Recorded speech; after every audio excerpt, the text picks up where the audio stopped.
What's going on, folks, and welcome into this week's edition of Talk Birdie to Me, presented to you by Everyday Freight. Help your business coordinate commercial shipments from one skid up to full loads all across North America. Everyday Freight for your shipping needs. Now, folks, I'm Connor Roundtree, and I'm jacked up to be here, if you couldn't tell. Pebble Beach Pro-Am. I absolutely love this event. It dates back to the Monterey Peninsula, all the way back to the 1940s. And a guy that's been alive since the 1940s, Bill Murray, he's going to be playing in it. So it's going to be a ton of fun this week. Just a Bill Murray old joke. I don't know why I'm taking shots at Bill Murray. The guy's a legend. Now, if we look at the field, folks, there's 156 players in the field. The top 60 will make the cuts with ties after 54 holes. 54 holes, why? Well, because there are 3 courses being played. Pebble Beach Golf Links, obviously, Spyglass Hill Golf Course, and Monterey Peninsula Country Club.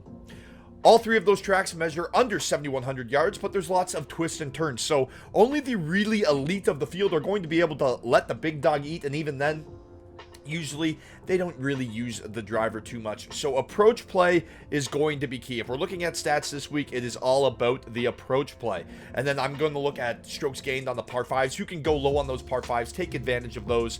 Strokes gained around the green, and then putting on POA. The 2022 defending champion Tom Hoge is in the field. 2021 Daniel Berger won it, 2 shots clear of Maverick McNeely, mind you. Remember that name for later.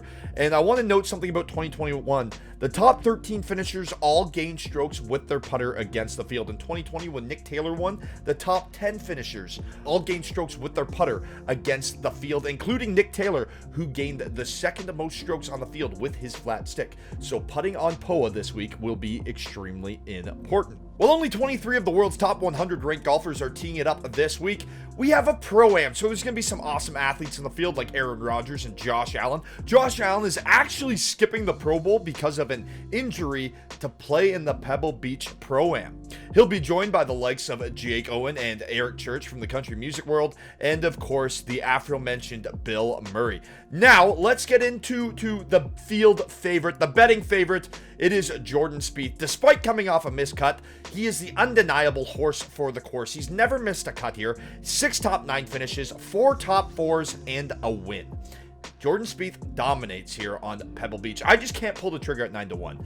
Maybe if he's in the chase spot over the weekend and his number's more like a 20-1 and he's coming up on moving day, that's when I could pull the trigger on Jordan Spieth. I see his value in the DFS market, but at 9-1 for a guy that's coming off a miscut, I just can't get behind Jordan Spieth. At 10-1, it's Matthew Fitzpatrick, and he has 4 consecutive top 13 finishes, and this is a great course fit for him. He's had some solid history here. However, I just can't get behind the 10-1 because I haven't seen enough of him this year to pull the trigger on that low of number. Where I do like Matthew Fitzpatrick, I do like him to be in contention, right? So a top 20 spot, a top 10 spot, he's probably been the best golfer in this field for the better part of the last calendar year. So I have no problem with the top 20, top 10. I just, at 10-1, I won't get there to win because of the likes of this field and guys like Viktor Hovland. Now, I love Viktor Hovland this week. He is a proven putter on POA, and he's not the horse for the course like Jordan Spieth. He is a mule that I am going to fuel. He won the U.S. Open Amateur here, and he placed T12 at the U.S. Open in 2019, where he gained an absurd 12.6 strokes off the field tee to green. Remember when I said in the intro of this show, when we were breaking down the field and how only the big dogs, the elite drivers, can really take advantage of this course? Viktor Hovland is one of those elite drivers, gaining 12.6 strokes on the field en route to a T12 here as an amateur in 2019. He has 6 consecutive top 23 finishes on tour, including a win at the Hero World Challenge right now, so he's in great form, and I like the Norseman to have a great week at Pebble Beach and be in contention come Sunday. So at 11-1, 12-1, I will be hitting Viktor Hovland this weekend. Now, this next pick I'm really excited about because Maverick McNeely has probably played the most golf on this golf course out of anyone in this field, hands down, and it's not even close. And in 8 professional rounds played at Pebble Beach, he already has a runner-up finish here back in 2021, and he sits second in the field to Jordan Spieth in strokes gained around this course, and he actually leads the field in strokes gained around the greens at Pebble Beach in just 8 professional rounds. This kid is dynamite on this track. Not to mention that the 27-year-old is coming in excellent form with 7 consecutive cuts made and 4 top 12 finishes. I love Maverick McNeely for a top 20 spot this week. That's one of your best bets, brought to you by the Bogey Club. Play around today.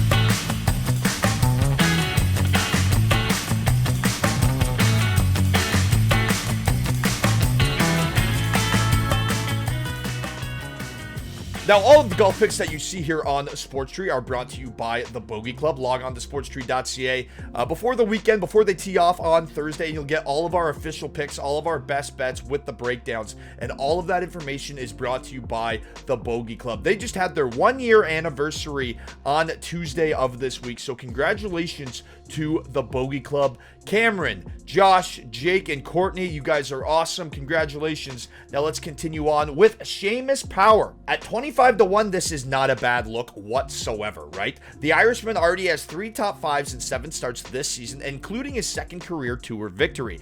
The weather this week, it's looking wet and cold. It's supposed to rain Thursday, Friday, and Saturday around the Monterey Peninsula, which is a perfect setup for an Irishman to get lucky, especially on a course that he loves. He was last year's leader through 36 holes en route to a top 10 finish, and at 25-1, I'm pulling the trigger on those lucky charms. So let's take a shot at Seamus Power. Also a top 20 spot, probably not such a bad idea. A couple sleeper bets that I want to just look at and propose to you guys. Both of these guys are 125-1 on PointsBet. It's Troy Merritt and Lanto Griffin. Now we'll start with Troy Merritt. He has 4 consecutive top 25 finishes at this event. In his past 6 starts, he's gained over 6 strokes on approach. We're looking at strokes gained approach this week. So he's got the course history. He's coming in hot, but this guy is probably the most volatile iron player on tour. So there is definite risk, hence the 125-1 number. But hey, why not hit it? Maybe a top 20 shot. It's paid out before here. Lanto Griffin. Now, he made his start to the season last week after coming back from back surgery over the summer, and he looked great at Torrey Pines, right? Now he heads to an event where he's placed T16 and T9 in his past 2 starts here, respectively. Lanto Griffin at 125-1 could be worth a cheeky little shot in another top 20 finish. All right, folks, before we get out of here, we have a trivia question for you. And, well, it is to get in to win a pair of PGA tickets. It's not golf related today because we have some news for you. Tom Brady retired today, again. And we have a fun one for you in honor of Tom Brady retiring. Which MLB team drafted Tom Brady back in the 1995 MLB draft? There's your question. Head over to sportstree.ca, sign up, answer the question, and you're in to win a pair of PGA tickets. Before we get out of here, folks, I just want to make a quick acknowledgement to somebody that's been a role model and just a great believer of mine over the last decade, and he just believed in me, and he's one of those people that has pushed me to get to this spot, and he passed away this morning. So Gary Van Est, thank you for your leadership. Thank you for your mentorship. And thanks for being a role model and somebody that kept pushing me when I needed it the most. Gary, I wouldn't be here without you. Thank you so much. Rest in peace. Today's show is dedicated to you. Everybody else, we'll talk birdie to you next time, and enjoy the golf.